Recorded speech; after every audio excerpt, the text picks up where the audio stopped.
Fire Emblem, I like it. You know, a little bit, but it's not perfect. It's got some problems, and I really enjoy seeing other people's solutions to those problems, whether that be in fan games like in the FE ROM hacking scene, or from standalone games that take notes from it, like Dark Deity or Symphony of War. But when games have a clear inspiration, the natural question that comes up is, why play this instead of whatever it got inspiration from?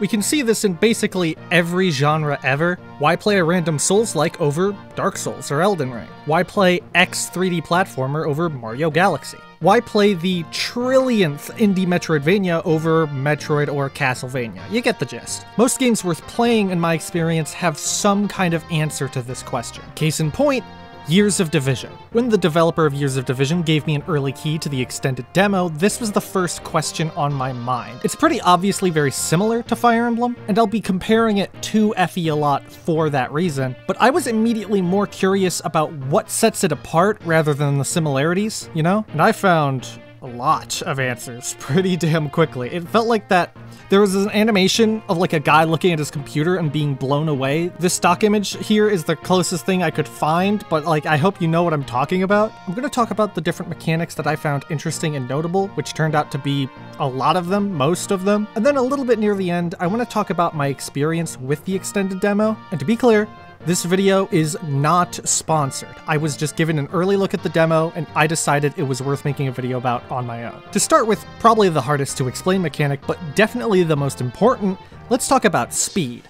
You have a hair trigger aimed at your head, what do you do? No, not that one. Keanu, what are you doing here? Leave! For those not aware, in Fire Emblem, if your attack speed is higher than the enemies by a big enough margin, you will attack twice. The fanbase often refers to this as simply doubling, terminology that the official games will go over hell and high water to avoid using at all costs. This makes speed very strong, arguably the most important stat. If you're attacking twice, you've doubled your offensive power. And speed also adds to your dodge chance, so it still contributes to defensive power too. 4 points of skill won't do a whole lot, like +8 to hit and +4 crit. 4 points of strength is pretty notable, 4 more damage. But gaining 4 points of speed can be a huge gap if it lets you hit certain thresholds. This is like a Grand Canyon difference we're talking about here. Now, of course, the stats don't all need to be made equal. You can design around that. But vanilla Fire Emblem doesn't always do this. Like, speed wings are the same price as goddess icons, as if speed and luck were at all of the same value of stats. And armor knights are often one of the worst classes to be because they have low speed. They would need to be fucking invincible in order to be worth using, and most of them, well, aren't. Now, this isn't that big of a problem. I like the speed stat. It makes Fire Emblem really interesting, but I haven't really seen any interesting attempts to approach this problem in a different way. Dark Deity, for example, decided to address this issue by doing absolute jack shit about it. Years of Division, however, proposes a new solution, one that might sound insane at first, but that I ended up liking a lot. Because when everyone's doubled, nobody is. Huh? Oh, come on! You gotta admit this is cool! Every single fight, both combatants will take 2 attacks. Unlike Fire Emblem though, the person who initiated it does not always go first. The order is determined by the Haste and Reflexes stat. Haste is used for when you are initiating the attack, and Reflexes is when you're defending. Whoever has the higher stat goes first, the initiator wins if you tie, the first strike is guaranteed to hit. If your number is 5 or more higher than theirs, then both your strikes will come out first. If you can't counterattack, then you will take cover instead. And by the way, I hope you're writing all this down because this will be on the exam. Jokes aside, this is introduced quite slowly in-game, so it's the sort of thing that's easier to learn by playing than to explain to somebody. Now, while you might think, oh great, instead of 1 super centralizing stat, we have 2 super centralizing stats, yippee, but I think this works great. The system that at least I definitely took for granted in Fire Emblem has a new dynamic kicked into it that you have to pay a lot of attention to. No longer can you go, okay, Wrecker has 5 higher speed than everything on the map, he's all good. Some units might be great in player phase, great in enemy phase, or just all right in both of them. Every single enemy you have to think about, what phase do I deal with them on? Am I able to take advantage of their lower stat? If I can't, then how do I proceed? It also creates a great balance of how much much combat you do in each phase. It's kind of split evenly between the two. Instead of being like Engage, where you can't have shit on enemy phase, or like Sacred Stones, where you throw Seth into the middle and let him gobble up everybody for breakfast. And on that note, this system helps to negate juggernauting, where you throw one guy in the middle of everything and just have them destroy everybody. You need to pay attention to all of the enemies, because there's a varied distribution of enemies with high haste and high reflexes spread out throughout the map. They're never put together in groups where just a single unit can obliterate all of them. The best part, you can just hold down the Q key. You see everybody's haste and reflexes on the whole map. You don't have to check every single person over and over. That's really nice to have, because this is probably the most important part of combat in this game, and you will have to be checking it over and over and over. You also, on a different but related note, get to choose which one that each character prioritizes. When your units level up, you can actually manually decide which stats to increase to some degree, because the stats are split into these 3 categories: power, speed, and insight. Each category has 4 stats, and each character has a different amount of points they can put into each category every single time they level up. So this lets us have meaningful differences in each character's growth rates, for lack of a better term, some freedom in choice in how they grow, but also consistency in how many points they have, for the most part. Insight? Sure. Oh, wait, no, he has 0 growth of speed. Wait, hold on, that's awesome. There's still a random roll for each level up to see which of the stats gets a random +1 bonus, or every now and then you'll roll the triple bonus where all 3 of them get a +1. So if you're the person who prefers random growths in Fire Emblem because you like that sensation of let's go gambling, then don't worry, you still have a little bit of that there. I really do think this is kind of the best of both worlds. Now, generally all the stats are pretty competitive with each other, even if some characters don't need certain stats. The numbers that control damage and HP actually don't scale 1-to-1, and I like this because it gives them more value. So putting points into dexterity or evasion might actually be worth it over haste and reflexes, and I just spent like 3 minutes talking about how important haste and reflexes are. On the same note, it can be a hard choice whether to boost constitution for HP or prowess for more critical hits. And I mean, sure, I should probably boost my durability, but why not? Why shouldn't I crit more often? And on that note, I want to talk about how crits are handled in this game. Everybody loves critical hits. Lucky hits that do triple damage. It's exciting to get one, the big numbers are funny, the animations are cool, nobody can deny these things. However, there is obviously a crucial flaw in their design in that they are random. It's hard to plan around them, which is an issue for a series where every single game has the word strategy written on big letters on the back of the damn box. I think we've all had that time where we got hit by a 2% critical and had to restart a chapter, and it's like, it's never fun to deal with that. In Years of Division, however, attacking gives you progress towards filling up the critical bar. Once it gets full, your next attack will be a guaranteed crit. This makes crits just as rewarding while being much more predictable and not nearly as punishing. I understand why some people might dislike this. If you like the idea that sometimes you get rewarded by funny numbers going off, sometimes you like getting that 2% critical, sure, makes sense, I understand. But I love that it makes critical hit builds much more reliable for the player too. Oh, I have a crit. That's right. Okay, so who's the scariest person here? Probably that archer, honestly. Let's do it. Fuck him up. Gax! Yeah! Look at how fast the crit bar goes up like that. That's unconscionable. By the end of the extended demo, I had one of the main characters, Anaka, charging her crit meter by about 40% per attack. More crit.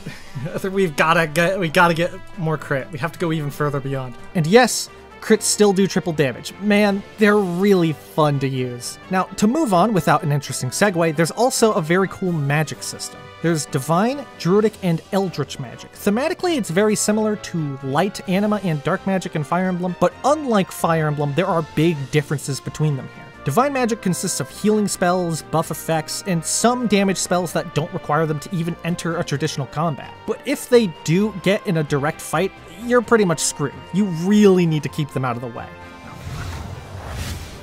Oh shit!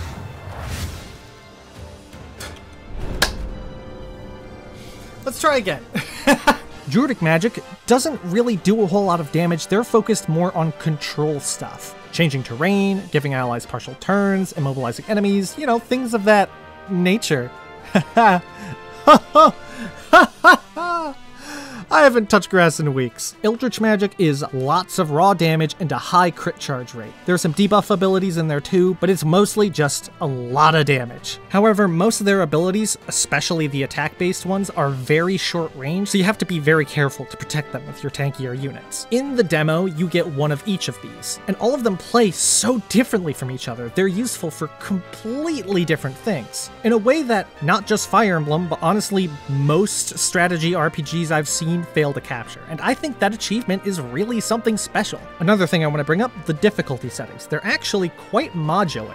There's the basic easy to extreme difficulties, but you can break that down even further into 3 different segments going off that same scale. Placement difficulty controls the enemy on mounts, their positioning, their aggression level, and tactics. Stats difficulty is just how high of numbers the enemies get. Defeat difficulty is the one most interesting to me though. See, permadeath is not on by default.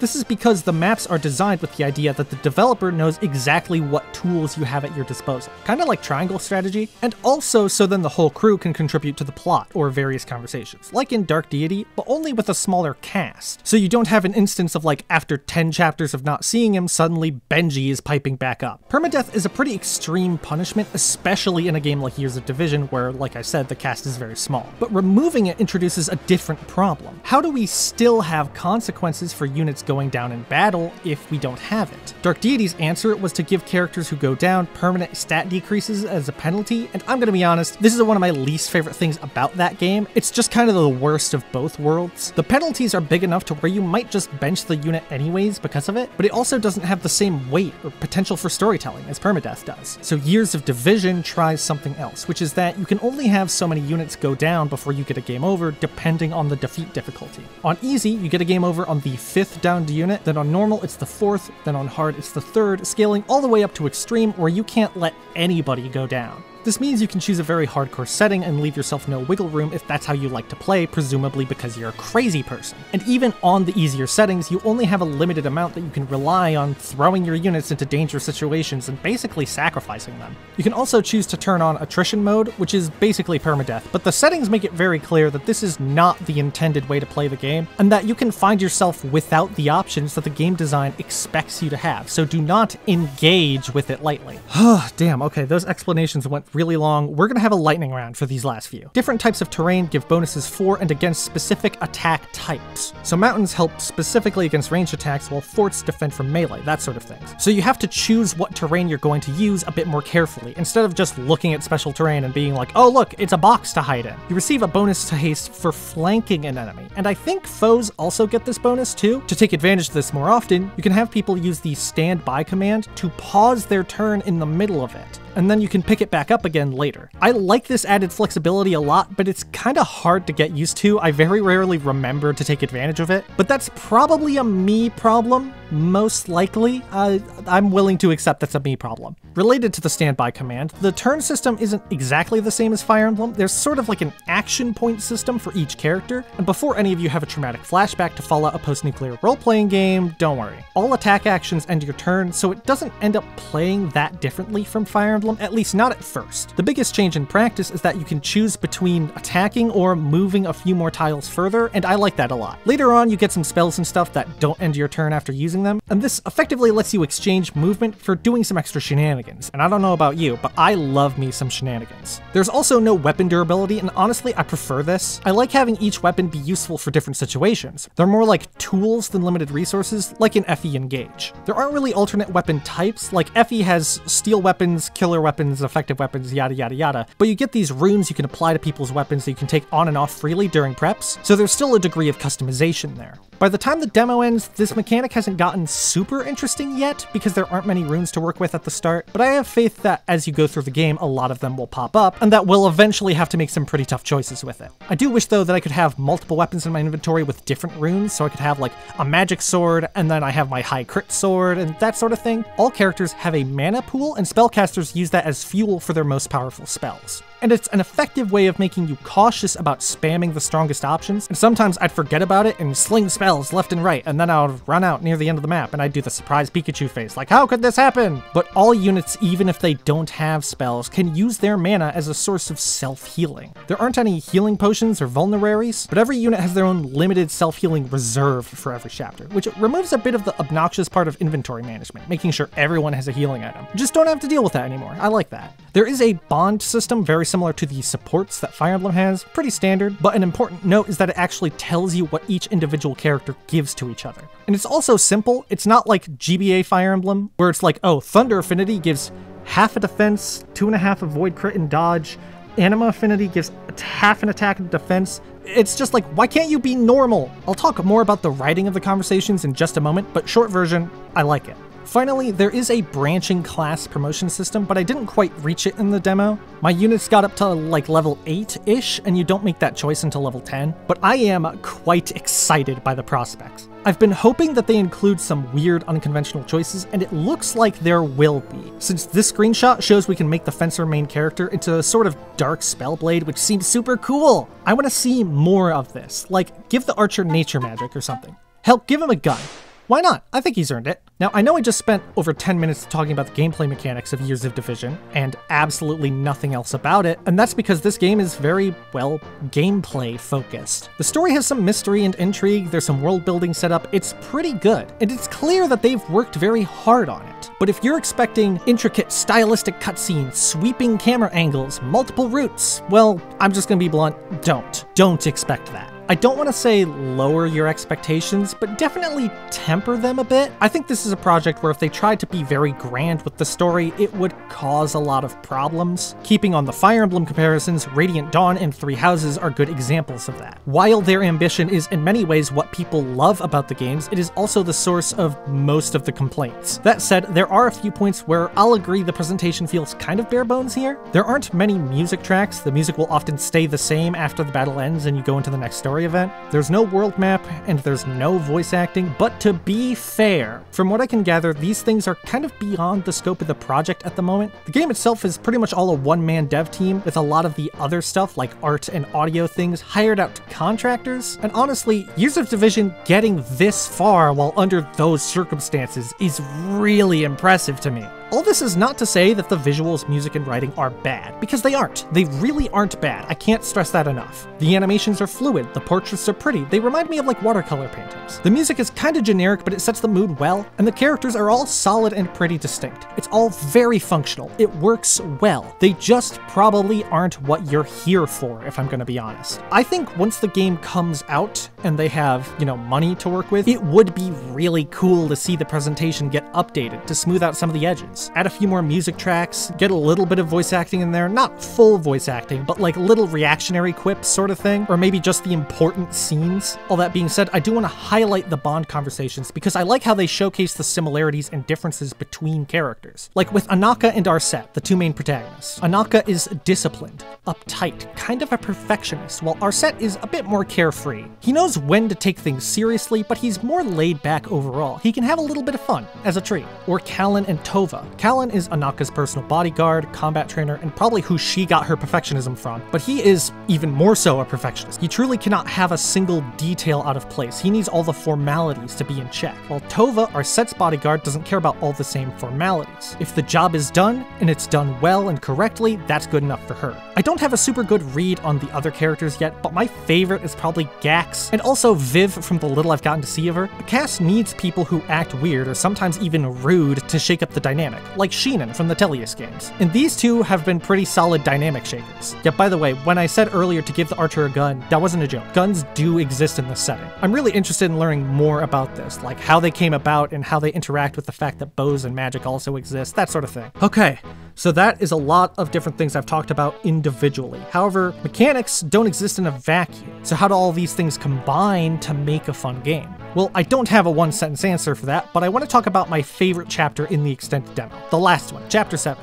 This is the one that made me go from, hey, this is pretty good, to holy shit, this is something special. So short version of the context, we need an item this guy has. He says if we can defeat his selected champion by sundown, we can talk about an exchange. Great. I played all the way from the start to this point in a single sitting over the course of about 3 hours, playing on hard difficulty. Decided to take a break and came back the next day. I was taking a closer look at everything, starting to plan, looking at all the enemies, when I couldn't help but notice something. But I feel like HP matters more when we're dealing with this fucker. Huh? 300 health? Is that intentional? I had actually hovered over him when checking out the map the previous night, and I just didn't notice. That's really hysterical to me. Now, to be clear, I would learn later from the dev that this was intentional, but at the time I really wasn't sure, so I was left wondering, what do I do? I decided I'll give the map a try anyways. Turns out the champion isn't going to fight us directly in combat, he's going to try to run away with the help of these druids with transport spells. Because of the by sundown condition, he's going to try to run out the clock. You have to defeat the champion by sundown. Oh! Oh no, it's not a glitch! Wait, how many turns do I have? I have 9 rounds? And he's gonna fucking run. Oh god. The chief guy we were talking to earlier is presented as kind of a schemer, kind of underhanded. So I really like this gameplay story integration. It helps to characterize the chief of this, like, he had this planned out from the start. I just barely managed to corner the champion when I ran out of time, and honestly, I was surprised by how close I managed to get. So I tried something a little bit different. Ooh, ooh, ooh, ooh, ooh! Oh my, I just got the idea of a lifetime. Can I, if on turn one, I kill this druid and I ensnare the champion, can I trivialize this map? I mean, I still want to get the chest and I still want to get the bunny. Okay. His reflexes are bad, so you get to take you get the first strike, so it's a guaranteed hit. Okay. This is big. Okay, so we're gonna have a few people charge up here, take out these two guys. Let me point with my mouse and not my fingers at my screen. Bunch of people charge up here, take out these two guys. Goland hits this guy. Miel hits you with ensnare. You're the only person attacking the champion for now. And then you go here and smack this guy. You two team up on this dude, which should be enough. And then these two on this guy should be enough. And then from there, the plan is Miel tries to keep that guy pinned down as much as possible, while a bunch of other people come to the left here. Okay. This is gonna work. Holy shit, this is so fucking awesome. What is this image? Corey in the house. I got sent an image of Corey in the house. Why? So I planned out my first turn very carefully, all was going well, but the range of the transport spell is really impressive. This other druid from all the way over here just dragged him away. Yep, figured that would happen. Okay. You know what? It was worth a shot.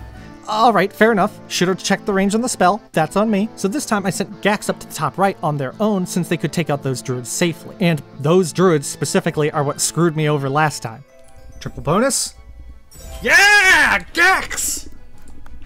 Oh man, Gax, my friend. My best friend. And then Karos, catch back up with the group. Gax is off on a solo mission, which I'd normally be very against. But this is an extenuating circumstance, to be clear. Yeah, Lesser Darken gets the kill. I thought the champion would just run to the top left mountain, like he did last time, but instead he noticed that the big group of my army was below, and that Gax was up here alone. So he decided to charge at them, I assume to attack, which is a pretty safe maneuver for him, actually. Oh, wait, you're moving towards Gax. So the champion's heading towards Gax. That seems like it's gonna be a problem. This caught me really off guard, and I decided, no airbag, we die like men, and had Gax take out that druid there instead of retreating, sending Karos, Miel, and Anaka back the way they came to try to make it to Gax and help them. I'm pretty sure the champion ended up noticing we were coming from both sides, and was then trying to run back and forth to not get cornered. Okay, so splitting my group turns out to have not been a great move. I can't believe this would happen. And it looked like things were going well, then Karos missed both his attacks against this fencer like a goddamn clod, which led to Gax going down, and then Miel was down by a Dark Mage because I was pretty careless, so if anybody else went down, this was game over. Oh, because Karos missed that one attack! He missed 2 attacks! He missed like a 70-something and a 60-something. But by this point, because the other group was putting pressure on the opposite side, Anaka and Karos had managed to corner the champion. And the fact that I had built Anaka pretty much entirely into damage and criticals and nothing else paid off here. And I mean, Just listen to my joyous cries of victory. And can you finish? No way! Oh no, but he goes first! Oh, but that doesn't matter. Oh, I can just survive the hit. 3 damage. 31 damage, which is unbelievable. And then you crit? Wow! I did not think that was possible. That was awesome.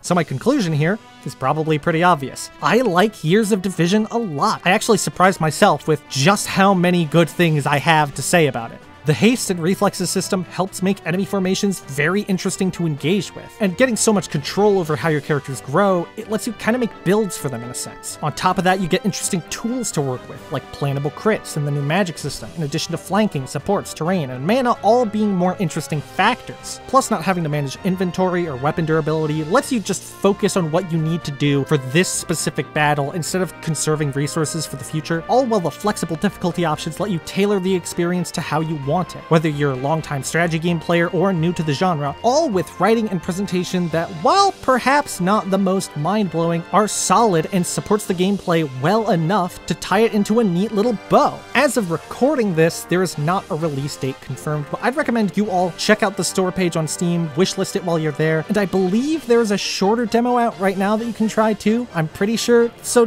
go check it out. I don't expect this to replace Fire Emblem for anybody, myself included. But it has some really interesting changes, and I'd like to see this game get more attention, so maybe future games in the strategy genre will take these ideas and experiment with them even more. I have like a very small list of gameplay changes I'd like to see that I'll show on screen here, but these are by no means massive problems, and the game is 100% fun and playable without them. Now the last thing oh, hold on, I'm getting a call. One moment. Yeah, what is it? Oh, I see. All right, got it. Yeah, I'll do that. Okay, so that was my agent. He says I need to roast this game a little bit, that I've been like too positive. We need to roast it for content, basically. So let me, how the hell do I have nothing to insult. I guess, what's up with that title, right? Years of Division? Why are they divided for so long? If they were better at settling disagreements, it would be hours of division, maybe minutes of division, am I right? Wouldn't you think? My name's Jerry Seinfeld, I hate women.